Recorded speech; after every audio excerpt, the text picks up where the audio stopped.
안녕하십니까. 비지가TV의 임성택입니다. 오늘은 그 대표님들과 노동법에 관련된 내용으로 함께 말씀을 나눠보도록 하겠습니다. 대표님들이 사업을 하시면서 아니면 소상공인 그 사장님들께서도 세상에 그런 법이 어디 있습니까? 라는 표현을 가끔 하실 때가 있습니다. 노동법은 직원들한테만 유리하고 사업주한테는 가혹합니다. 이게 정당한가요? 직원이랑 합의했는데 도대체 뭐가 문제입니까? 하나하나 말씀드려 보겠습니다. 노동법은 사업주와 직원들 간의 그 사이가 불평등하다는 전제를 갖고 당사자 간의 균형을 잡아주는 법이라고 이해하시면 좋겠습니다. 임금과 근무시간 이런 모든 사항들이 원만하게 수요와 공급에 따라서 자연스럽게 정해지면 좋겠지만 그 사용자 즉 그 대표님들이 되겠죠. 우월적 지위를 이용해서 일방적으로 정한다면 직원들은 정당한 노동의 대가를 받기 힘들어질 수 있습니다. 그렇기 때문에 최저임금법과 같은 보호할 사회적 필요가 있다고 보는 겁니다. 직원들과 합의해서 결정한 사항들도 문제가 되느냐고 질문을 하시는 경우가 있습니다. 이렇기 때문에 그 해당 합의 내용이 법에서 정한 최소한의 기준을 지키고 있는지에 달려 있습니다. 그 기준을 규정하고 최소한의 기준을 규정하고 있는 법이 바로 근로기준법 등의 그 노동법이 되는 것입니다. 한 가지 예를 들어 보겠습니다. 동네 그 미용실 원장님이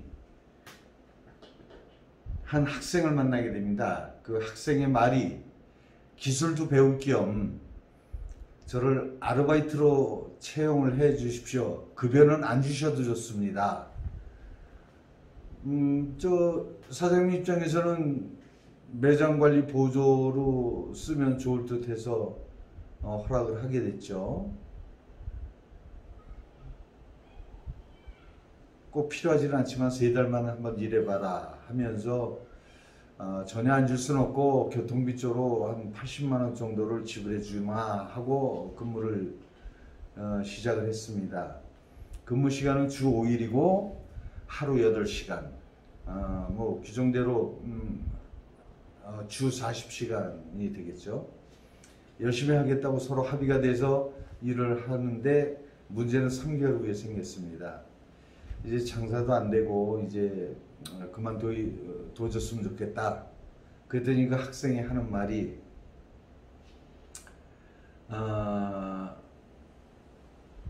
저한테 한 달에 월급을 80만 원씩 주셨는데 제가 좀 알아보니까 법적으로 덜 받았대요. 모자라는 거 채워주셨으면 감사하겠습니다.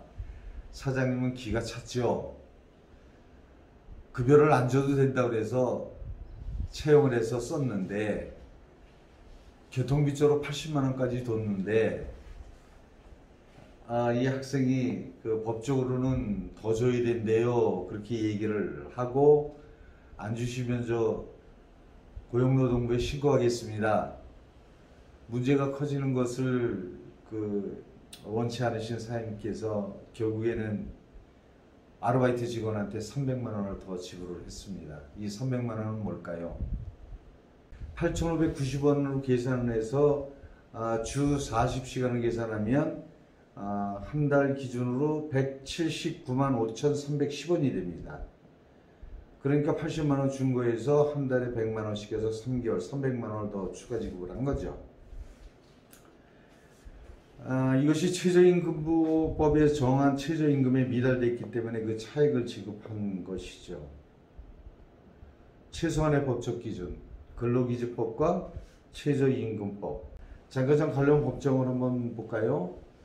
최저임금법 제6조 최저임금의 효력 3항에 나와 있는 내용을 제가 한번 전달해 드리도록 하겠습니다. 최저임금의 적용을 받는 근로자와 사용자 사이의 근로계약 중 최저임금액에 미치지 못하는 금액을 임금으로 정한 부분은 무효로 하며, 이 경우 무효로 된 부분은 이 법으로 정한 최저임금액과 동일한 임금을 지급키로 한 것으로 본다. 그리고 근로기준법 제15조, 이 법을 위반한 근로계약에 대해서 그 1항에는 이 법에서 정하는 기준에 미치지 못하는 근로조건을 정한 근로계약은 그 부분에 한하여 무효로 한다. 2항은 제1항에 따라 무효로 된 부분은 이 법에서 정한 기준에 따른다 라고 되어 있습니다. 그렇기 때문에 그 법조항을 잘 생각하셔서 기업 경영에 도움이 되셨으면 좋겠습니다. 그리고 직원 숫자에 대해서 잠깐 좀 말씀을 드리면요. 직원 수를 정확히 알아야 되는 데는 두 가지 이유가 있습니다. 첫 번째로는 직원 수를 정확히 알지 못하시면 법률적인 문제나 노동 분쟁이 발생할 확률이 커지기 때문입니다. 우선 불법 체류자 중에 외국인 직원, 신용 불량 상태의 직원, 단기 아르바이트 직원 등 구성원 각각의 상황이나 신분, 당사자 간 합의 등과 상관없이 모든 직원은 법적으로 관리해야 되는 직원에 해당되며 모든 직원 수에 포함되는 사실을 아셔야 합니다. 알바니까 외국인이니까 등의 이유로 개별적으로 관리한다든가 직원 수 산정에서 제외도 된다고 생각한다면 올바른 직원 관리 방법이 아닐 것입니다.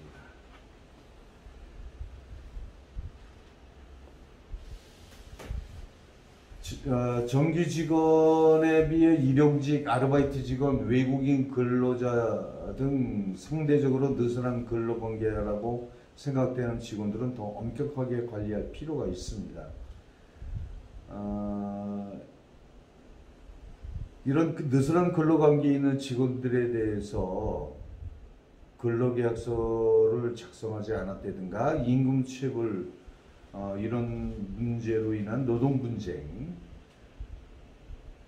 사업주분들이 어려움을 겪는 사례가 발생하고 있고 정부의 관리 감독도 강화되고 있는 상황입니다. 둘째로서는 직원 수에 따라 적용되는 노동법이 달라지기 때문에, 즉 상시 근로자의 수가 5인 이상인 경우와 5인 미만인 경우 노동법의 적용 범위가 달라지기 때문에 소규모 사업체에게는 큰 의미가 있습니다. 인원수 정확하게 알고 계셔야 되겠습니다. 근로자로 규정하는 거는 근로기준법 그 제2조의 내용을 보면 근로자란 직업의 종류와 관계없이 임금을 목적으로 사업이나 사업장의 근로를 제공하는 자를 말한다고 규정하고 있습니다. 사업체에서 임금을 받기 위해 일하는 사람이면 모든 직원, 근로자라고 봐야 된다는 얘기죠.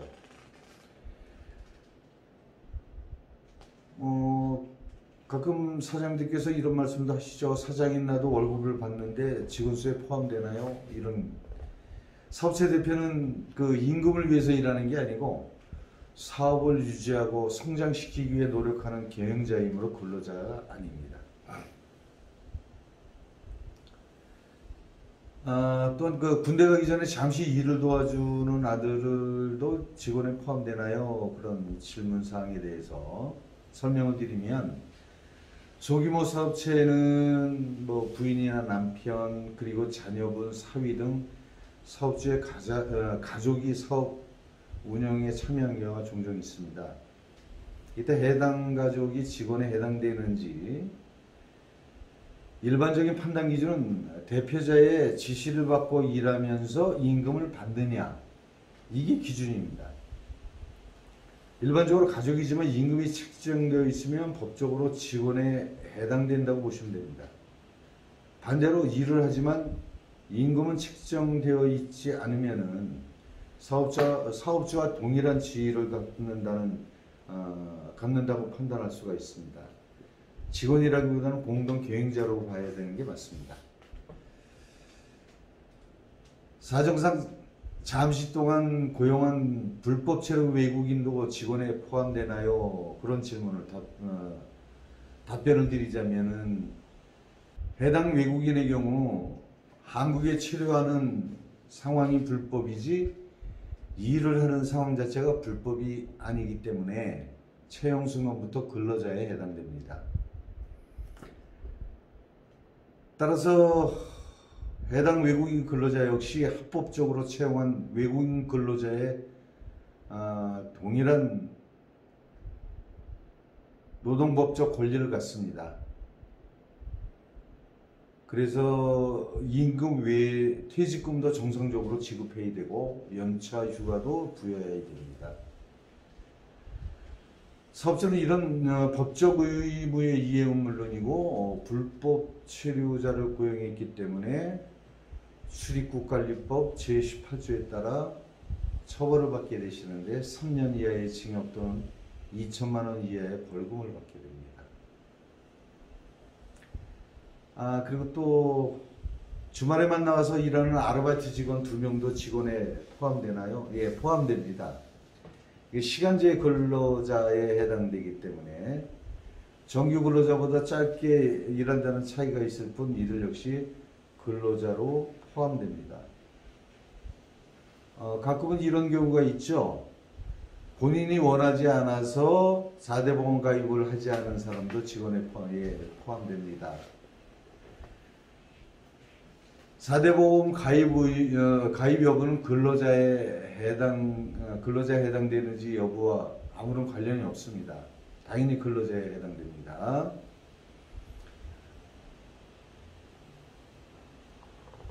실용불량 상태인 직원에게 퇴직금을 포함해서 임금을 지급한 경우 이런 사례를 한번 예를 들어 보겠습니다. 지역에서 꽤 유명한 한식당을 운영하는 알파벳으로 K 사장님이라고 하겠습니다. 사업 실패로 실용불량자가 된 A씨를 채용을 했습니다. A씨가 사장님께 이런 요청을 드립니다. 사장님, 제가 실용불량 상태라서 그러는데 월급 300만 원을 현금으로 지급해 주시면 안 되겠습니까? 그리고 4대 보험도 가입하지 않았으면 좋겠습니다. 마음 좋으신 K 사장님께서는 좀 번거롭고 급여 비용 처리하는데 문제가 있지만 사정이 딱 하니 그렇게 합시다. 구두로 합의하신 거죠. 열심히 일할 테니 열심히 오래오래 일할 테니 퇴직금도 월급에 포함시켜서 지급해 주십시오. 갈수록 태산입니다. 기사님께서 그거 참 곤란해요. 퇴직금은 미리 지급하면 안 된다고 알고 있습니다. 알고 계시면 지키셨어야죠. 마음이 약하셔서 그건 저도 아는데 사정이 너무 어려워서 절 믿으셔도 됩니다. 믿으셨죠? 아주 철석같이 믿으셨죠? 그래서 한 달에 330만 원을 지급하셨습니다. 퇴직금 30만 원 산정을 해서 결국에는 1년 치면 360만 원이 있겠죠.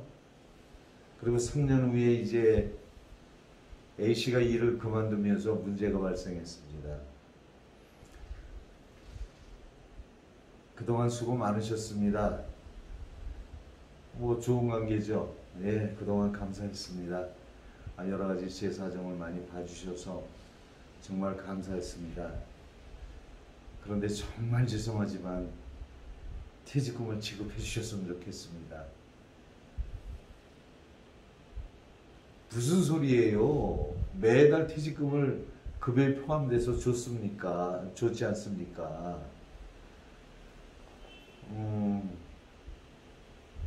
그렇기는 한데 퇴직금은 법적으로 월급에 포함해주면 안 된다고 하더라고요. 지급 부탁드립니다. 너무 말이 다르죠. 너무나 난감하셨죠. 방법이 없습니다. 사장님께서는 이 A씨에게 퇴직금을 지급을 하셨습니다. 3년치 퇴직금 990만원 지급하셨습니다. 300만원의 퇴직금을 30만원 플러스해서 330만원이 지급된 걸로 근거에 나와 있으니까 330만원 곱하기 3년 990만원을 추가적으로 지불하셨습니다. 대표님도 이 사례를 보시면서 어떤 생각이 드십니까? 그렇습니다. 이 사례에서 K 사장의 실수는 무엇이었을까요? 사람을 너무 믿었다는 문제도 있습니다만은 그보다는 A씨에 대해 신용불량 상태이고 4대 보험도 가입하지 않았으니 일반 직원과는 조금 다르게 처리해도 문제가 없겠지 하는 안이한 마음을 가지셨기 때문에 상황이 발생된 겁니다. 근로자라면 모두 동일한 법적 권리를 갖습니다. 동일하게 관리했어야 되는데 그래야 이후에 법적인 문제를 최소화할 수 있었는데 그러질 못하셨습니다.